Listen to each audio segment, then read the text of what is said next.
اچھا میرے بھائی مفتی صاحب آپ شادیوں اور فطرت میں ترغیب دیتے ہیں، مگر بہت سے بزرگوں اور اسکالرس کہہ رہے تھے کہ شادیوں اور لذت سکون میں پڑھنے کے بجائے جو لوگ اللہ کی رضا جہاد وغیرہ کے لیے ہر وقت تیار رہتے ہیں اور زندگی اسے پیار نہیں کرتے تو وہی لوگ کام کرتے ہیں.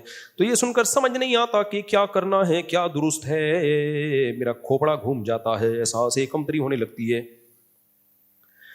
ان کا کہنا یہ ہے کہ آپ شادیوں کی ترغیب دیتے ہو، بچے پیدا کرو، شادیاں کرو، نیچر والی زندگی گزارو. بعض علماء کہتے ہیں کہ پھر دین کے کام کا نہیں رہے گا، آدمی جہاد میں جاؤ، یہ کرو وہ کرو. بھائی صاحب یہ صحابہ جہاد بھی کرتے تھے، دے دنادن شادیاں بھی کرتے تھے. نبی سے زیادہ کسی نے دین کا کام کیا ہے؟ 9 بیویاں ایٹ اے ٹائم رکھی ہیں. کیونکہ دین، شادیاں چھوڑ کے دین کرنا یہ رہبانیت ہے. یہ کیا ہے؟ یہ پادریوں کا فلسفہ ہے. پادریوں کے ہاں ایک بھی شادی نہیں ہوتی تھی، دین کے لیے وقف کرو. پھر اس کے جو سائڈ افیکٹ سامنے آنا شروع ہوئے تو اب انہوں نے کہا کہ شادی کر لے، اس سے تو بہرحال بہتر ہے جو تو کر رہا ہے نا، یہ کر لے. انہوں نے انہیں اجازت دے دی ہے. سارے پادری نہیں، کچھ پادری ایسے غلط ہوتے ہیں. وجہ اس کی یہ کہ اسلام سب چیزوں کو فوکس کرتا ہے، سب چیزوں کو فوکس کرتا ہے. تو اسلام نے دین کے کام کے ساتھ ساتھ شادیاں کرنے کا حکم اس لیے دیا ہے. پہلی بات، جہاد میں تو سب سے زیادہ ضرورت ہے شادیوں کی، کیونکہ جہاد میں سب سے زیادہ مجاہدین شہید ہوتے ہیں. اگر بعد والے مجاہدین شادیاں نہ کریں تو ان بیواؤں کا کیا ہوگا؟ ان کے لیے ٹرسٹ بنیں گے، سارا چندہ جو جہاد میں خرچ ہونا تھا بیواؤں کی کفالت میں خرچ ہوگا. پھر ان کی عزتیں کیسے؟ تبھی صحابہ کے دور میں ایسے بھی ہوا ہے، ایک جنگ میں 10,000 مجاہدین شہید ہوئے ہیں، ان کی بیواؤں کا مسئلہ کبھی کھڑا نہیں ہوا. فوراً ایک ایک نے 2-2 3-3 کر کے ان کو نمٹا دیا. وہ شہید ہوا، تیسرے نے کر لی. ہماری سوسائٹی میں ایک بندہ مر گیا نا، اس کی بیوہ کا بیڑا غرق. تو جہاد میں تو زیادہ ضرورت ہے شادیاں کرنے کی، ٹھیک ہے نا، تاکہ ان بیواؤں کو ٹھکانہ ملے. اور دوسری بات یہ کہ اسلام چونکہ سب کو دیکھ کے حکم بناتا ہے، اسلام کو 2 باتیں اور ہیں. نمبر 1، بیواؤں کا ٹھکانہ کیا ہوگا؟ عورتیں بھی تو پیدا ہو رہی ہیں نا. اگر آپ دین کے کام میں لگ گئے، مثال کے طور پر آپ نے کہا میں بد نظری کے خلاف بیانات کروں گا، زنا کو سوسائٹی سے ختم کروں گا، میں فل جت جاؤں گا، اس میں شادیاں وادی نہیں کروں گا میں. تو آپ کتنا ہی بیان کر رہے ہوگے نا، جب لڑکیوں کی طلاق ہوگی، بیوہ ہوں گی، وہ خود زنا پہ مجبور ہوں گی. آپ نے یہ ایسے ہے جیسے میں چوری کی روٹی کے خلاف بیان کروں گا، کھانا نہیں کھانے دوں گا، تاکہ میں پورا بیان چوری کی روٹی کے خلاف میرا بیان جائے. دوبارہ مثال سمجھاتا ہوں.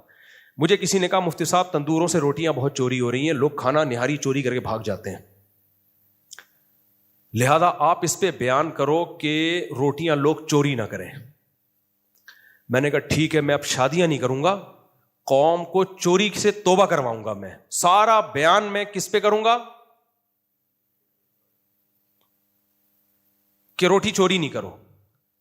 اور اب میں کھانا پینا بھی چھوڑ دوں گا، کیونکہ کھانے پینے میں جو ٹائم لگتا وہ ٹائم بھی میں بیان میں لگاؤں گا چوری کے خلاف، کہ روٹی چوری نہ کرو. نتیجہ کیا نکلے گا؟ جب مجھے بھوک لگنا شروع ہوگی، کیونکہ میں بھی آدمی ہوں، میرا بھی پیٹ ہے، سب سے پہلے خطرہ یہ کہ میں جو بیان کر رہا ہوں نا وہ خود ہی چوری میں پڑے گا. ایک دن دل برداشتہ ہو جائے گا، یار برداشت سے باہر ہو گیا، چوری کر کھا روٹی. اور جن کو میں بیان کر رہا ہوں نا چوری نہیں کرو، ان کو بھی میں نے منع کیا، کھانا کھانے میں نہیں لگنا، روٹیاں خریدنا، لائن میں لگنا، یہ ٹائم ویسٹ. سارا فوکس دین کی خدمت میں لگاؤ، چوری کو سوسائٹی سے ختم کرو. خدا کی قسم وہ خود چور بن جائیں گے تھوڑے دنوں میں، کیونکہ بھوک ختم نہیں ہو سکتی. تو اب دین کی خدمت میں زنا ختم کرنا ہے یا نہیں ہے؟ تو میں نے کیا کیا، زنا کو فوکس بنایا کہ میں زنا سوسائٹی سے ختم کروں گا. اب میں نے دیکھا یار میرا ایک شاگرد نے شادی کر لی ہے، اب وہ زنا کے خلاف تو بیان زیادہ کر نہیں رہا. پہلے 1 گھنٹہ بیان کرتا، آدھے گھنٹے بعد گھر سے فون آ جاتے انڈے لیتے ہوئے آئیے گا آپ. میں نے کہا تو طلاق دے، اکیلا زندگی گزار. کیا وہ خود زنا میں پڑے گا کہ نہیں پڑے گا؟ تو یہ آپ کی بنایا ہوا فلسفہ ہے کہ ہم دین کی خدمت کریں گے، شادیاں نہیں کریں گے. بھائی شادیاں کرنے سے سوسائٹی میں جرائم کم ہوتے ہیں، زنا ختم ہوتا ہے، چوریاں کرپشن کم ہوتی ہیں، ڈرگس، کیونکہ خاندان بنتا ہے تو بہت ساری چیزوں سے ایک دوسرے کو روکتا ہے. تو اسلام کو پتا ہے کہ شادیاں کرنے سے دین کی خدمت زیادہ ہوگی. دیکھنے میں لگ رہا ہوگا خدمت نہیں ہو رہی ہے، لیکن پریکٹیکلی ہو رہی ہوگی، سوسائٹی سے جرائم ختم ہو رہے ہوں گے. اور تیسری بات یہ کہ اسلام نے شادیوں کو اس لیے بھی فوکس کیا ہے کہ ہم ہمیشہ کے لیے نہیں آئے ہیں دنیا میں. ہم روز بروز ہماری عمر بڑھتی جا رہی ہے، بوڑھے ہو کے قبر میں پہنچ رہے ہیں. اسلام کہہ رہے آپ جتنی بھی دین کی خدمت کر لو, نئی نسل نے آنا ہے تو آپ کی نسل آئے گی, وہ آپ کے مذہب پر, آپ کے عقیدے پر ہوگی. اگر آپ نے نسل نہیں بڑھائی تو دنیا میں کفر کا گروتھ ریشو بڑھے گا, دین کی خدمت بہت زیادہ ہوگی, اس کا آؤٹ پٹ بہت کم ہوگا. بات سمجھ میں آ رہی ہے؟ دین کی خدمت میں آپ کی محنت بہت ہوگی, آؤٹ پٹ کیا ہوگا, اگلی نسل میں بہت کم ہوگا. اور اگر آپ نے گروتھ ریشو بڑھا دیا, محنت آپ کی دین کے لیے کم ہوگی, آؤٹ پٹ بہت. ابھی مجھے ایک بات بتاؤ, اتنے سارے لوگ جو ہم مسلمان ہیں, پاکستان میں کتنی آبادی ہے؟ بس یہ بات کر کے بیان ختم کر رہا ہوں. 24 کروڑ. ان میں سے کتنے کروڑ مسلمان ہوں گے؟ 20 کروڑ تو مرے سے مرے ہوں گے ہی نا. تو یہ 20 کروڑ مسلمان کیا یہ کنورٹڈ ہے؟ کہ پتہ ہے کیوں ہے؟ ہمارے ماں باپ نے شادیاں کی اور بچے پیدا کیے, یہ اس لیے. سمجھ رہے ہو؟ اگر وہ اتنی نسل نہ بڑھاتے, دین کی خدمت میں لگے رہتے, آج ہم 10 کروڑ ہوتے. اور غیر مسلم اور مسلم کا ریشو کچھ وقت کے بعد جا کے برابر ہو جاتا. تو اسلام چاہتا ہے ریشو کس کا زیادہ رہے, کیونکہ آبادی میں جس کا ریشو زیادہ ہوگا کلچر اسی کا چلے گا. آبادی ایک بہت بڑی پاور ہے, تبھی تو سیاستدان لوگ اپنے لوگوں کو بڑھانے کی کوشش کر رہے ہوتے ہیں. سمجھ رہے ہو نا؟ Vote bank. کراچی میں گورنمنٹ نے کہا کہ یہاں 1.5 کروڑ لوگ ہیں, پورا کراچی چیخ اٹھانا, اب ہم لوگ 3.5 کروڑ ہیں, تم جھوٹ کیوں بول رہے ہو 1.5 کروڑ ہیں؟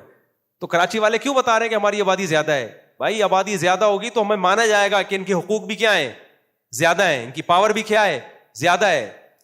تو یہ دنیا اس پہ آئی ہے, ہمارے والے چونکہ دم ہلانے والے ہیں, ان کو پتہ ہی نہیں دنیا میں ہو کیا رہا ہے. تو اس لیے اسلام نے یہ بھی کہا ہے کہ بھائی تم مر جاؤ گے تو آگے بھی نسل ہوگی تمہاری, تو کل ہم, میرے باپ شادی نہ کرتا, اولاد نہ ہوتی, میں تھوڑی دین کی خدمت کر رہا ہوتا, میں تو 30 نمبر پہ پیدا ہوا ہوں. ہاں 30 نمبر پہ. تو 2 بچوں کے بعد اگر میرے والد کے اولاد نہ ہوتی تو میں تو نہیں آتا. اور میرے والد صاحب دین کی پوری فوکس کر کے نا کہ 2 بچے ہی اچھے دین کی خدمت کرو. والد صاحب کے دنیا سے جاتے ہی وہ دین کی خدمت بھی کیا ہو جانی تھی؟ ختم. میرے والد صاحب نے تھوڑی خدمت کی, تبلیغ میں وقت لگایا, اتنے بچے ہوئے, ایک کو عالم بنا دیا. تو اب رزلٹ کے اعتبار سے خدمت کم ہو رہی ہے, زیادہ ہو رہی ہے؟ تو بھائی کام تو لوگ کرتے ہیں, تو لوگ مارکیٹ میں آئیں گے تو کام ہوگا. گروتھ ریشو کم ہوگا تو کام ہی نہیں ہوگا. ورک کی ڈیفینیشن کیا ہے؟ ورک جو نیچر کام کر رہی ہوتی ہے نا, اس کو ورک نہیں کہا جاتا. ورک جو بندے کام کر رہے ہوتے ہیں اس کو ورک کہا جاتا ہے.